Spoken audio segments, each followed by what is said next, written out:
the Grade 1 Ricoh Woodbine Mile live from Toronto, Canada on TVG and NBC Sports Network. Here's Robert Geller with the call. Locked up. Away they race. And a very nice break for War of Will. Got out well. So too is Admiralty Pier, and Value Proposition's on the lead. They share it. Value Proposition, Admiralty Pier by a length. War of Will drops in for the third spot. Now coming through are both Starship Jubilee and Shell Spite on the inside, settling in third. Behind that main bunch is On the Rails, Armistice Day, and Two Away, Olympic Runner. And March to the Arch is last. The tempo is not overly keen. Admiralty Pier by a length. Value Proposition. Shell Spike glides along the hedge. A length away came War of Will. In the centre is the mare, Starship Jubilee. On the inside, Armistice Day, and 2.5 to March to the Arch. And Olympic Runner the outside. About 6 lengths covers them. A little bit more now. And going out in front, Admiralty Pier for Steve Bain by 2 to Value Proposition. A bit ragged to the turn. On the inside, Shell Spite's had the run of the race. A length behind them is War of Will on the outside, improving now. Starship Jubilee the centre. And back on the rails, Armistice Day from Olympic Runner. March to the Arch at the back in the centre. They come inside the 3/8. Admiralty Pier out in front by a length to Value Proposition. Off the track, War of Will. Shell Spite on the inside. In the centre, Starship Jubilee. And as they come down the lane, Olympic Runner is wider and racing out in front. Going to the front, War of Will with Admiralty Pier. They share it from Starship Jubilee. Olympic Runner down the outside. And March to the Arch getting home between horses. But Starship Jubilee has run to the front. And Starship Jubilee out in front of War of Will. March to the Arch into second spot, but Starship Jubilee has gone on to defeat the boys in the Ricoh Woodbine Mile. Starship Jubilee from March to the Arch. War of Will was third, Olympic Runner fourth, and then Armistice Day, and behind them Admiralty Pier, Shell Spite, and Value Proposition was last.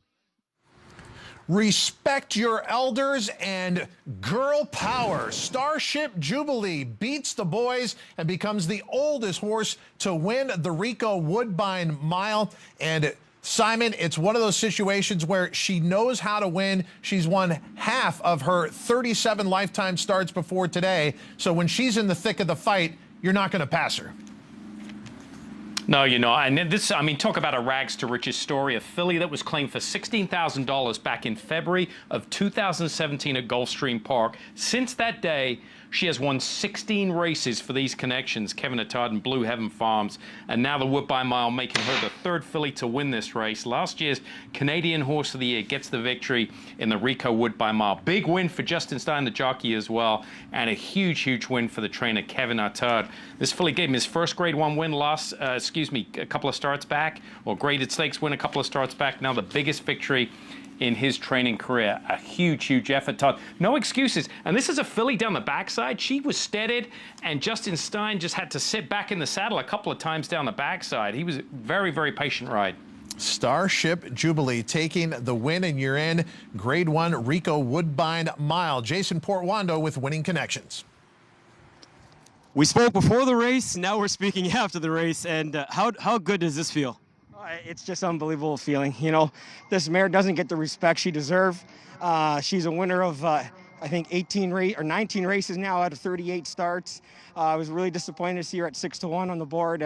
Just kind of, you know what I mean, forgotten about. And time and time, she kind of comes up and proves that she's a top horse in North America. And now she's a $2 million mare. This horse, you know, gave you your biggest career score last year in the EP Taylor, and now wins this race. Do you think about now that first weekend in November? Definitely. I'm just going to enjoy the moment right now, but it's obviously a special feeling to know that this race has produced so many horses that have gone on to win the Breeders' Cup. So, you know, I'm really ecstatic right now, and obviously that's somewhere where we've been kind of aiming to go all year long. So this is just one step closer. And quickly, if this horse does go to the Breeders' Cup, you know who's giving that leg up, right? Yeah, we're not changing anything. Congratulations. Sounds good. Even the interviewer I want there. I will make the trip. By the way, in case you're trying to figure it out, it was his son Joshua that gave the leg up, guys. Todd, we'll send it back to you. His voice crackling with emotion. Kevin Attard, what a job with Starship Jubilee.